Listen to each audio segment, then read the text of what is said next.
is a battlefront. A battlefront like no other in the long history of mankind's wars.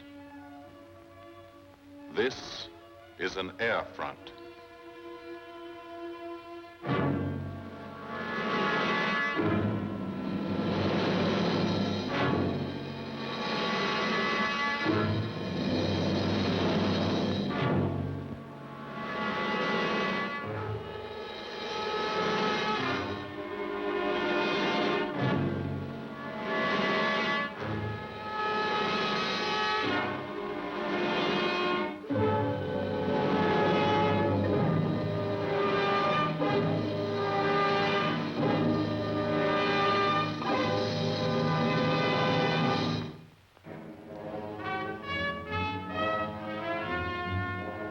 The working day begins, as it will end, with the ground crews, as much a part of the fortress as her wings. If you're a mechanic, you've got your own bomber. You get attached to it. But you know when your ship goes out on a mission, you may never see it again. So you do your work as well as it can be done, perfectly. Because you wouldn't want anything to go wrong that would be your fault.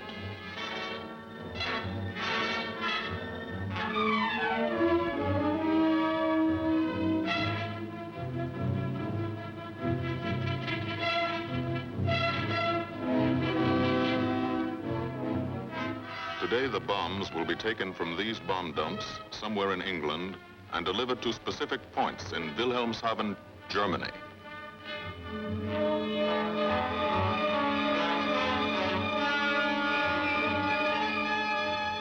To deliver them is the job of the 8th Bomber Command, just a hauling job, yet one of the most difficult and complicated of military operations.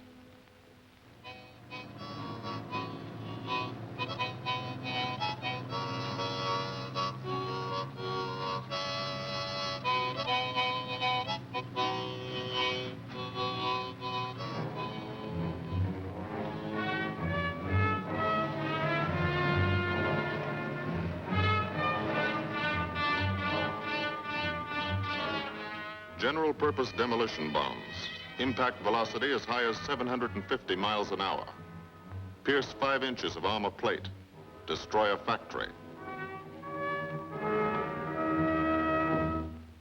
Briefing at 0800. Pilots, bombardiers, and navigators take their places.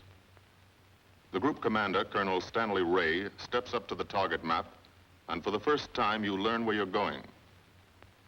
Sometimes your face turns white when you find out. Sometimes the feeling you won't come back tightens your insides. Not so long ago, you were sitting like this in a college or high school classroom, not listening too hard, perhaps even a little sleepy. But you listen here. And as you listen, you don't have time to think of yourself. Fear fades. You concentrate on the mission, type of formation, assembly point, 0 hour, route to target, weather, enemy fighters, enemy flak, route back home. If forced down in enemy territory, destroy equipment. If taken prisoner, give no information, name, rank, and serial number. That's all.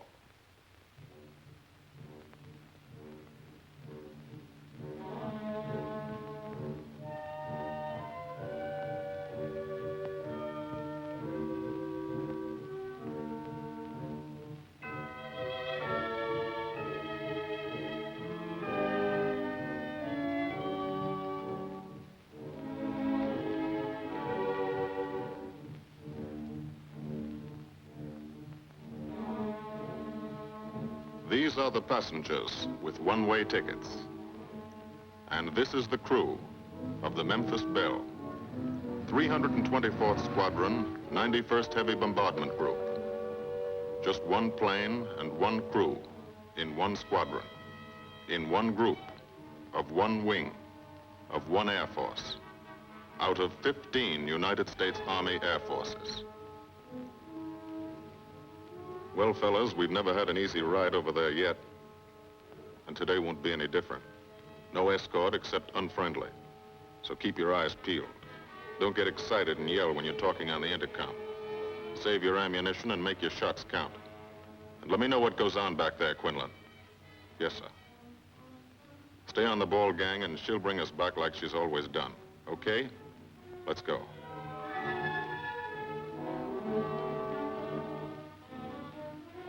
They have completed 24 missions. In this, the toughest theater of air war, the big league of sky fighting. Their experience is priceless. And so, if the Memphis Belle comes back this afternoon, they will be sent to bring the vital lessons they have learned to thousands of air crew men in training at home. Home is America.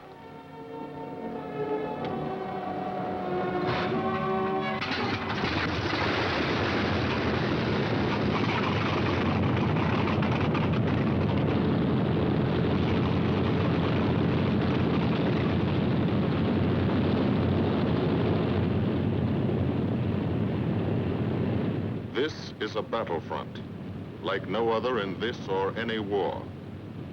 No monster armies, no booming cannon. Only the roaring engine sound of the bombers pounding through the quiet English countryside. This is an air front.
The wheels of the Memphis Belle leave the soil of England for the 25th time.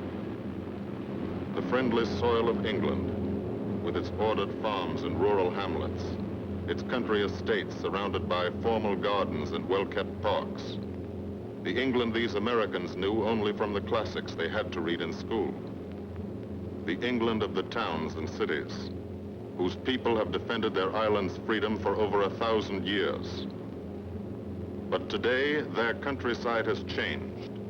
Today, their island has been converted into a gigantic bomber field, a super aircraft carrier anchored off the shores of Fortress Europe, with hangars and machine shops, with hundreds of dispersal points, perimeter tracks, and concrete runways. This is England in its 5th year of war.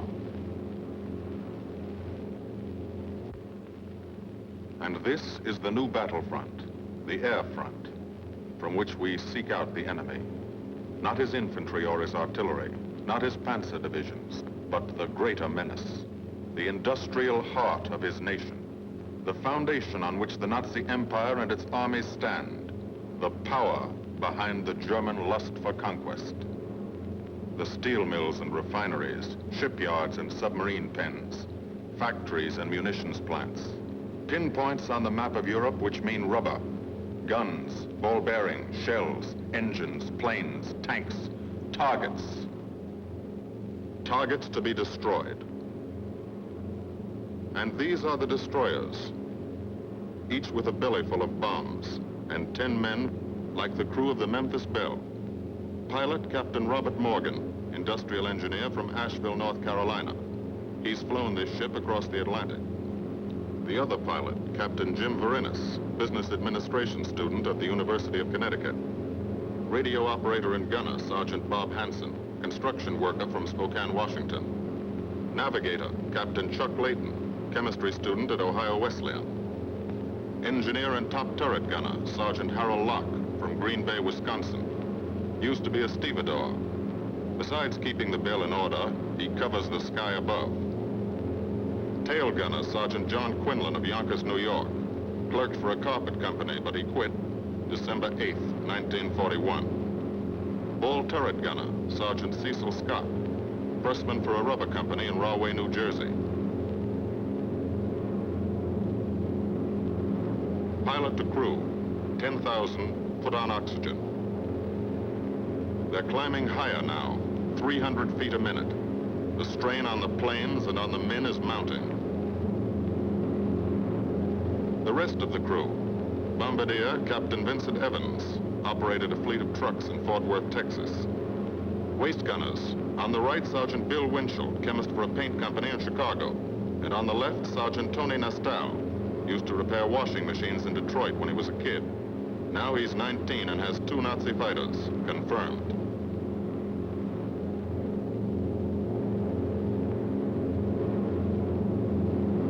It takes all of a pilot's strength to keep a 30-ton fortress in tight formation. But the formation is the bomber's best defense against enemy fighters. The planes are deployed to uncover every gun, stepped up and down, echelon to the right and left, arranged to overcome the danger of gunners firing into friendly ships, arranged so concentrated cones of fire from the caliber 50 machine guns cover the sky for 1,000 yards in every direction.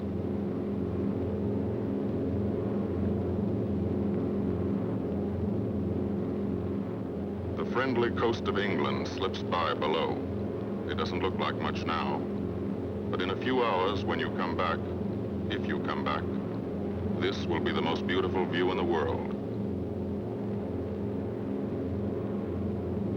Higher and higher, climbing to reach your best operational altitude, 25,000 feet, 5 miles straight up. So high you can't be seen from the ground with the naked eye. So high that after 1 minute without oxygen, you lose consciousness. After 20 minutes, you're dead.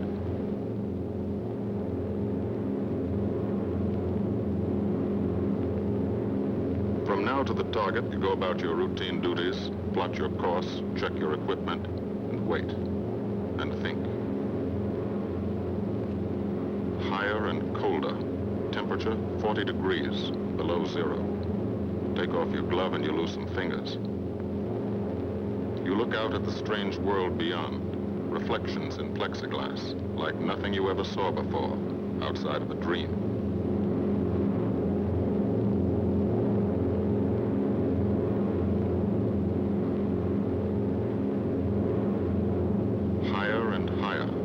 Lifeless stratosphere, until the exhaust of the engines mixing with the cold, thin air condenses and streams the heavens with vapor trails.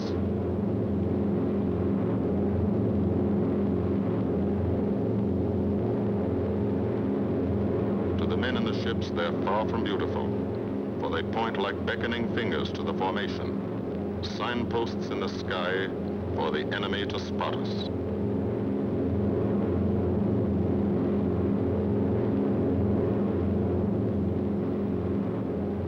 For these bombers to accomplish their mission, a plan is needed. Carefully worked out, timed to the minute. The job is to bomb Wilhelmshaven effectively and economically.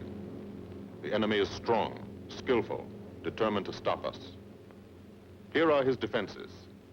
Airdromes, well dispersed. Each plane indicates a Stoffel or squadron of fighters. Heavy anti-aircraft, highly trained and accurate, all along the coast and defending his vital installations. Radar to warn him of our coming. Here is our plan to divide his defenses and weaken his opposition. At 13:30 hours, shortly after takeoff, 6 groups of planes will be heading toward the enemy coast from 6 directions. The Blue Force, 100 B-24 Liberator 4-engine bombers. The White Force, 300 B-17 Flying Fortresses. The Green Force, 300 B-17s with an escort of 6 squadrons of P-47 Thunderbolts. A force of B-26 Marauders, twin-engine medium bombers with 6 squadrons of RAF Spitfires escorting. Almost 1,000 planes and over 8,000 men in the air. The enemy alerts all his aerodromes. But which is our main force? What are our targets? Where should the Nazi controllers send their fighters? It's our job to make them guess and guess wrong. A half hour later, at 1400 hours, the Blue Force will be heading east across the North Sea with the White Force following. These enemy fighters are tied down, waiting to meet them, and will not be able to attack the Green Force. These fighters must come up to attack the Green Force, and thus will be no threat to the Blue and White Forces. The B-26s and Spitfires will bomb and strafe a key rail junction, diverting these 6 Staffeln and preventing the enemy from concentrating too many fighters on the Green Force, which is scheduled to bomb an aircraft factory at Hanover. At 14:30 hours, the Blue Force will threaten this entire coastal area of northwestern Germany. Which target will it be? Flensburg? The Kiel Canal? Or will it turn suddenly and bomb Hamburg, Wegesack, or Emden? Actually, it carries no bombs at all. It's a decoy and keeps the fighters from the northern area busy while the White Force, the main effort, heads for the submarine pens of Wilhelmshaven. At 1500 hours, while the White Force is over its target, only a fraction of the available German fighter strength of the area can intercept it. Because of the Blue Force diversion and the simultaneous bombing of Hanover by the Green Force. This is the plan of battle for today, drawn up by the Combined Operations Planning Committee and approved by the Commanding General. The White Force, lead group, low squadron. We've crossed the invisible line of enemy radar. The Hun is expecting us.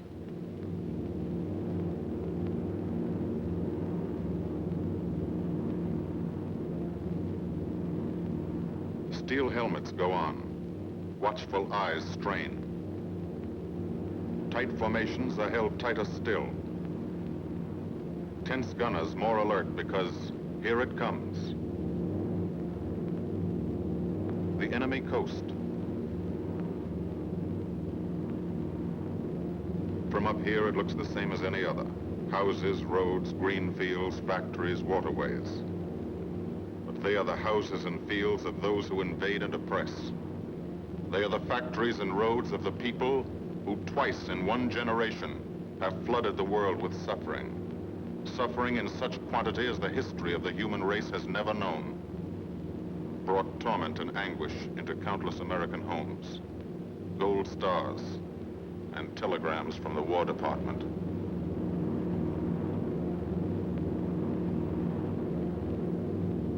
The first flak, just harmless looking, silent puffs of smoke.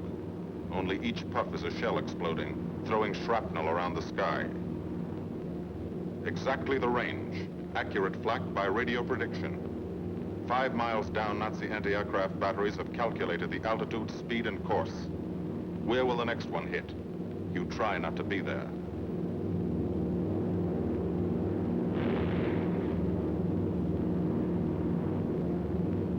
The docks and submarine pens of Wilhelmshaven. Approach to the target starts. No smoke screen can protect it.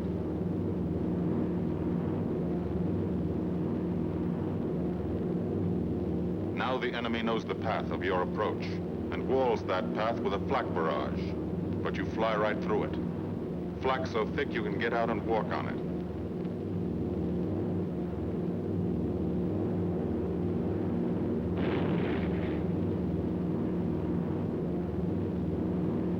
Morgan changes course every 15 seconds. Evasive action to confuse the flak batteries.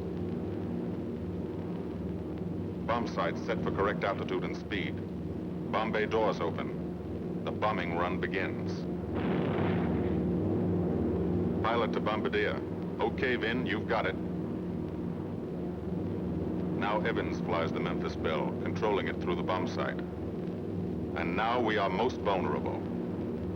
Committed to our bombing run, we can't dodge flak or fighters. Here's the first.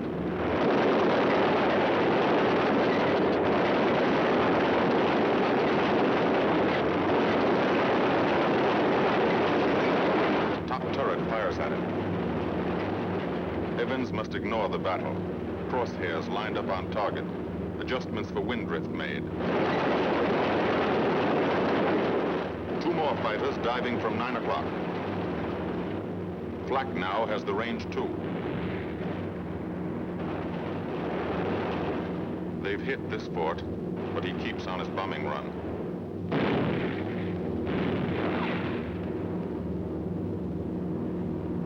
As lead bombardier, Evans's aim must be good. Every other ship in the group will drop its bombs when he drops his. Now, one pointer on the bomb site moves toward another stationary pointer. The instant they touch, bombs will release.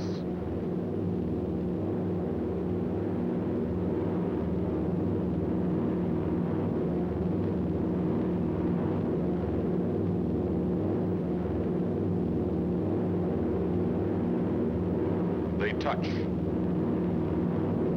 Bombs away.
First half of the mission is over, the easy half.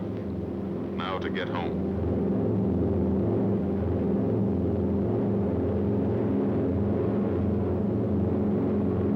The flak stops. That means fighters out there somewhere. A staffer lurking behind that cloud, or hiding up in the sun where the glare blinds you, and you can't see them, waiting to dive down on you. Fighters at 6 o'clock. This is what a gunner sees. A speck in the sky, that's a fighter. And then a blink, that means he's firing at you. 2,300 rounds a minute.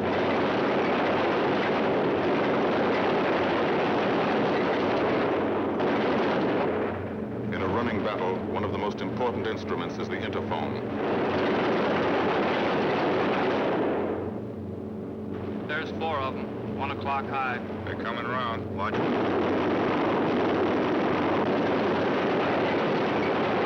2 fighters, 6 o'clock up, coming in, diving out, Chief.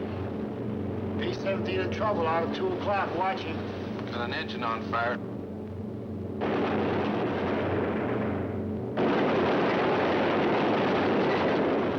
There's 2 more diving through the 94th. 3 planes, 9 o'clock, coming around. Keep your eye on them, boys.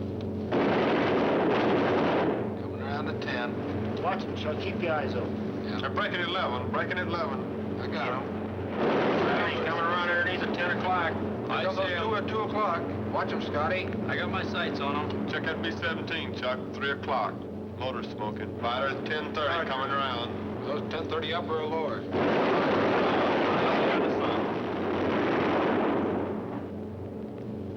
B-17 out of control at 3 o'clock.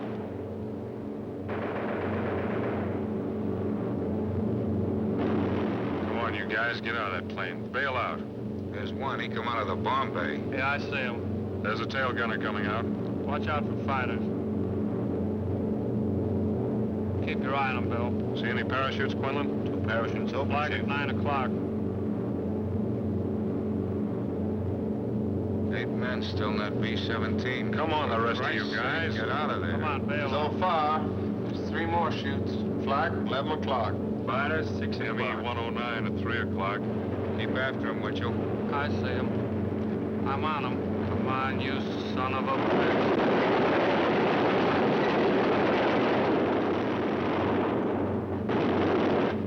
I got him.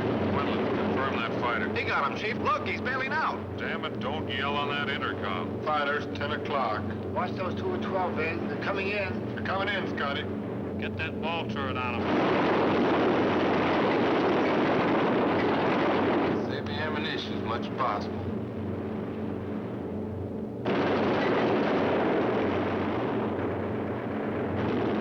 Watch that fighter coming in at 3 o'clock. He's coming in a half roll. Pull her up, Chief. Pull her up. Hurry.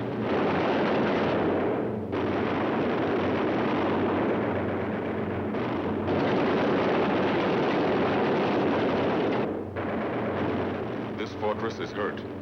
Engine on fire, losing airspeed and altitude.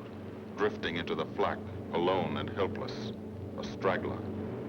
In a minute, Nazi fighters will swarm in like buzzards for the kill. You can watch, but you can't go down to help. You keep your formation.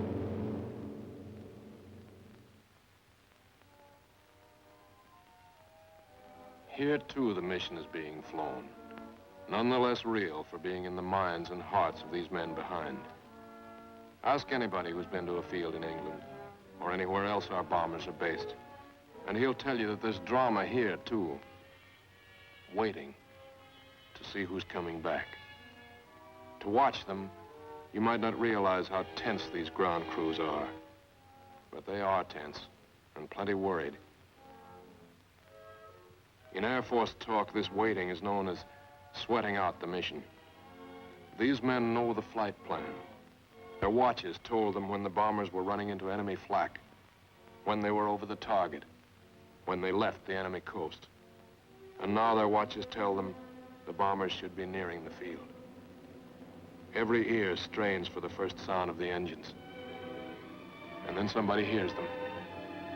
And somebody sees the first faint specks in the distant sky.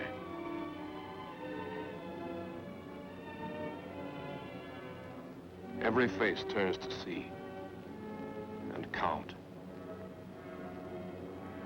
The watchers try to read the numbers on the ships. These planes have priority to land first. The colored flares mean wounded aboard. In the hospital window, these watching men know what that means.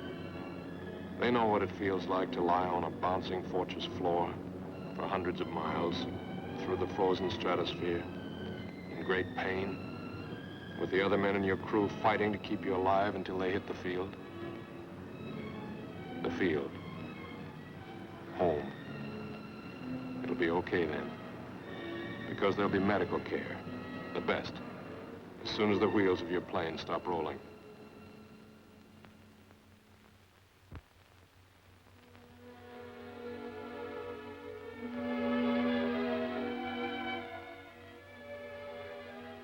Head wound. Concussion. 20mm cannon shell exploded in his radio compartment. Shock.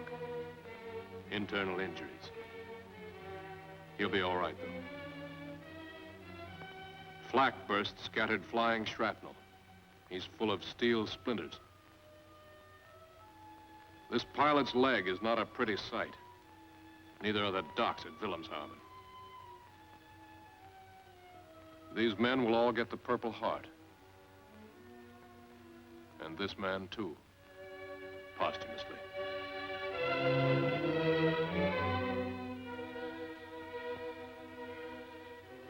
A transfusion right in the plane. This gunner's too weak to be moved. The new life-giving blood flowing into his veins might be the blood of a high school girl in Des Moines, a miner in Alabama, a movie star in Hollywood, or it might be your blood. Whose ever it is, thanks. 36 planes left this field this morning. Now 6 more arrive. That makes 20 home. And this one's 21. More wounded aboard.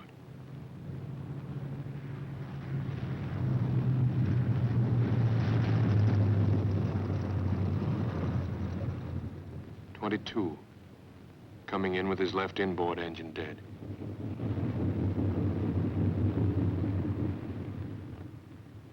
.23, with a feathered prop on his left outboard engine. .24, Southern Comfort, with a chunk of tail gone. .25, they flew home on their luck.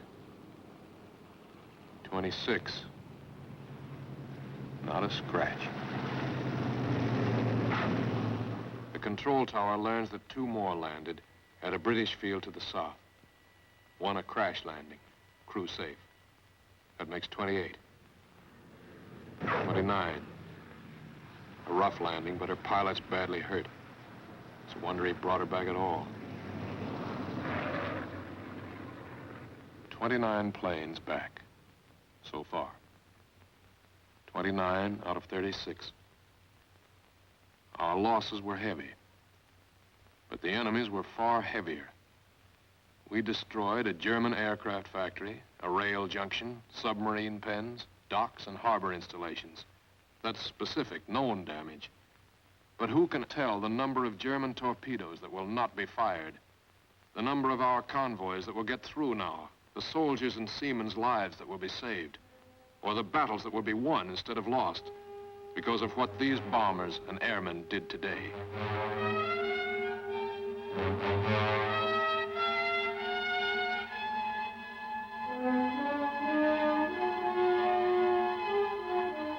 Pilot and tail gunner. They can laugh now. Fire on the inboard engine did this. Flames streaked back and burned the stabilizer, too. Another crew luck brought back.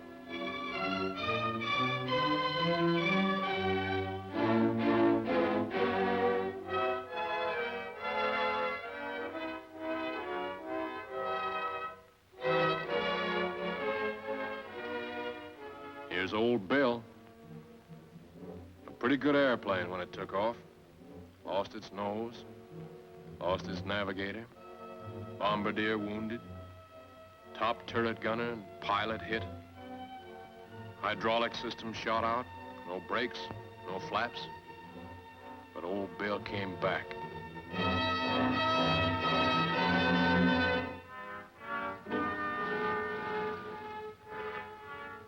Now, among the returned crew members, talk flows like a river, talking out every detail of the mission. These are the faces of combat, faces of Americans who have watched their comrades die, faces that can never forget the enemy, and they're in no mood to have their picture taken.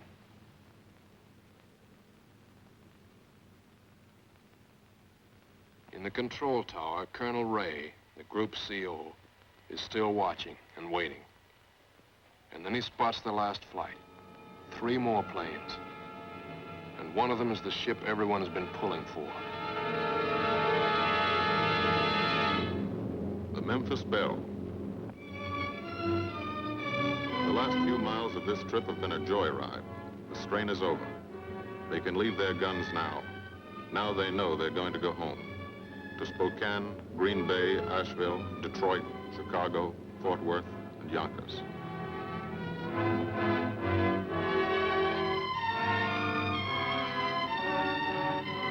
The Belle comes in for her landing. But first Morgan buzzes the field, cuts the grass with the giant fortress. It's against the rules, but this is a special occasion.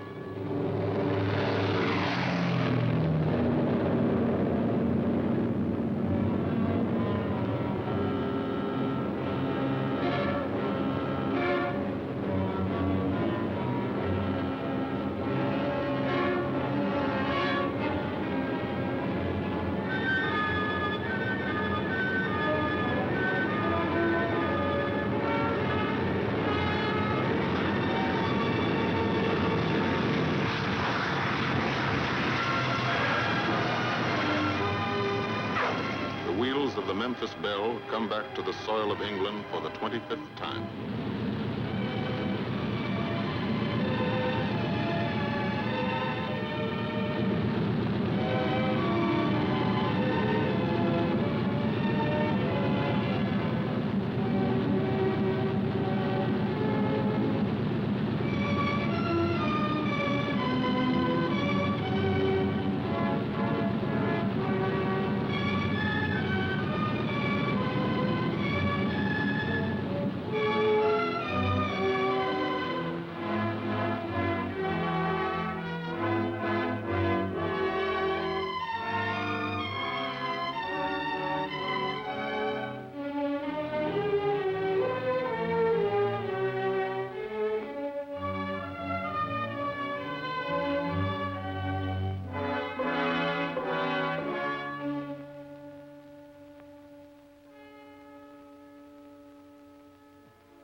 This is a day they will never forget.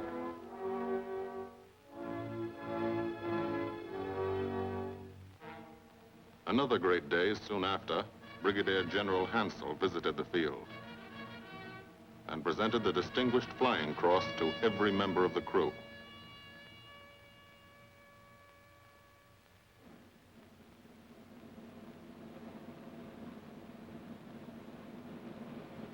And then there was another day.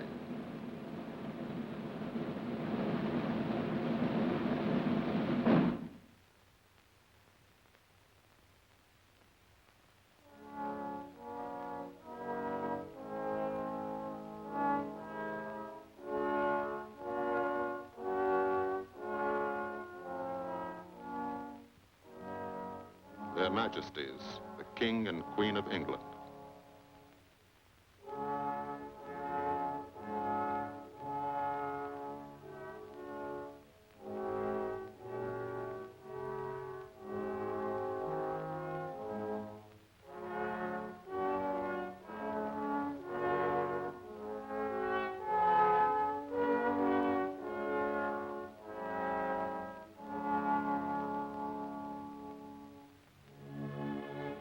Johnny Quinlan never thought anything like this would happen to him when he left Yonkers.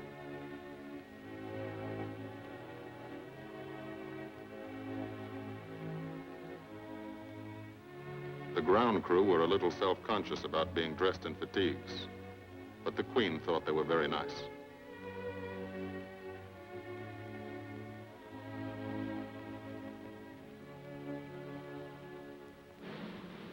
Finally, two more visitors came. General Acre, commanding the 8th Air Force, and General Devers, U.S. commander of the European Theater. The Belle crew received them in flying clothes, as General Acre read the order for what he called their 26th and most important mission. Return to America to train new crews and to tell the people what we're doing here. To thank them for their help and support and tell them to keep it up so we can keep it up. So we can bomb the enemy again and again and again until he has had enough. And then we can all come home.